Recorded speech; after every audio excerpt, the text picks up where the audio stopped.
You're watching Press TV from Tehran. Time now for the news review. The Ukrainian president has urged the Western military alliance, NATO, to speed up his country's membership plan amid growing tensions between Kiev and Moscow. In a tweet directed at the NATO Secretary General, Volodymyr Zelensky said that joining the alliance is the only way to end the war in the eastern Donbas region. Jens Stoltenberg also expressed NATO's serious concerns over Russian military activities along the Ukraine border. The Kremlin has warned that Ukraine's NATO membership would only worsen the situation in its war-torn east. Spokesman Dmitry Peskov stressed that people living in those regions do not want Kiev to join the alliance. Russia and Ukraine have had a long-standing conflict centered on Crimea and Donbas regions. Moscow is also at odds over NATO's eastward expansion.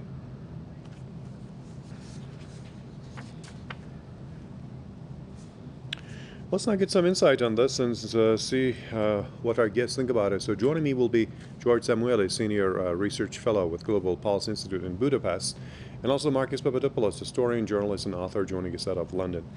Now, starting with London, Marcus, how do you look at this? What difference does it make to Ukraine? It's insisting it wants to join NATO. What's going to happen if Ukraine becomes a member of NATO? Will it further escalate the situation or calm it down? Well, first of all, allow me to give some historical perspective on this matter.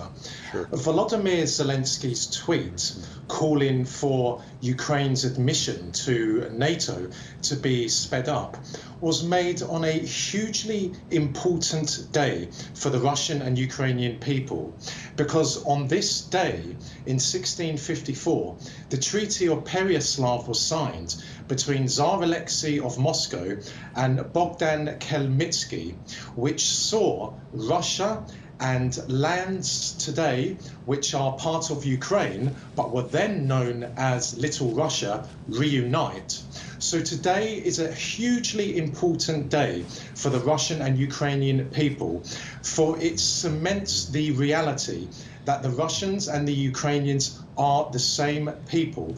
They are East Slavs. And Zelensky's tweet is part and parcel of a campaign, a systematic campaign that we have seen in Ukraine since the coup there in February of 2014, in which history is being rewritten because the Ukrainian authorities, which came to power through a Western orchestrated coup, are now telling the Ukrainian population, including children, that Ukrainians and Russians are distinct from one another, that Russia is alien to Ukraine and Ukraine is alien to Russia. As I said, that is completely and utterly a lie. It is complete and utter falsehood. Now, it must also be said about Zelensky that he is merely a president in name, because those who hold the reins of power in Ukraine are not actually found in Ukraine, but actually reside in Washington, London, and Brussels. Zelensky is but a puppet, and I should add, a rather comical puppet at that. Now, the whole reason for why America and Britain have lusted after Ukraine has been centered on their absolute determination to bring Ukraine into NATO, into the ranks of the Western military bloc. Why? Because the Americans and the British know that by depriving Russia of Ukraine, this would seriously compromise Russian national security and would weaken Russian influence and power, not just in Europe, but also in the world as a whole. And the Americans and the British have not just been seeking Ukraine's entry into NATO's ranks since 2014. No, they have been seeking Ukraine's admission into the Western military bloc ever since Ukraine became an independent country in December of 1991. And let me say this too, that Russia will never countenance Ukraine becoming a member of NATO.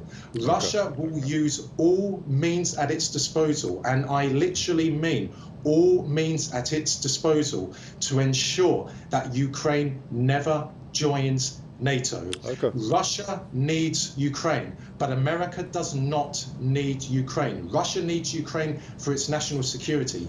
America needs Ukraine in order to weaken Russia today. The Americans nearly went to war in 1962 when the Soviet Union installed ICBMs in Cuba. Russia will go to war if Ukraine is admitted to NATO. Okay. There is absolutely no doubt in my mind about All right, that. Marcus. Let me go to Budapest to George Samueli and see what George thinks about it. George, given the circumstances and also the explanation that Marcus offered regarding Ukraine joining NATO and its repercussions, how do you foresee the situation? Will it spiral into maybe a war? Well, that's a very good question, because there appears to be some division among the Western powers as to the way forward.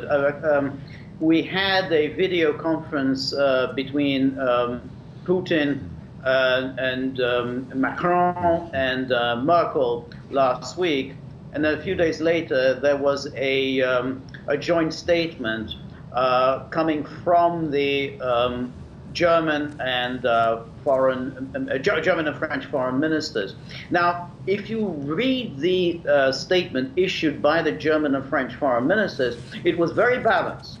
They were talking about the issue in Ukraine right now are the ceasefire violations. They don't even specify who's responsible for the ceasefire violations. Mm-hmm. They do not, unlike the United States and now unlike the United Kingdom, they do not say that this crisis in Ukraine is about Russian movements within its own territory. So that's the position of France and Germany, which is it is time for cooler heads to prevail. It's time to de-escalate, and they don't point fingers. Now, when you look at the United States' position, it is entirely of saying that Ukraine is the victim of Russian aggression. The crisis at the moment in Ukraine is being caused by Russia, by Russian provocation, and Russia trying to trigger some kind of a war with Ukraine, and which sounds like a open-ended guarantee, saying we stand with Ukraine in the face of Russian aggression. Well, when you say something like that, that sounds like you've pretty much given a blank check to Ukraine. And that explains why Zelensky issued this tweet today by saying, well, it's all very well asking us to modernize and to get rid of corruption and whatnot, but what really would make a difference is for our joining NATO. And I think Zelensky has been urged on this course of action by the recklessness of the United States. And so it's a question of who's going to prevail. Is it going to be the cooler heads in Berlin and Paris or the hot heads in Washington? Okay. It's usually Washington that prevails. Okay, let's hope for cooler heads.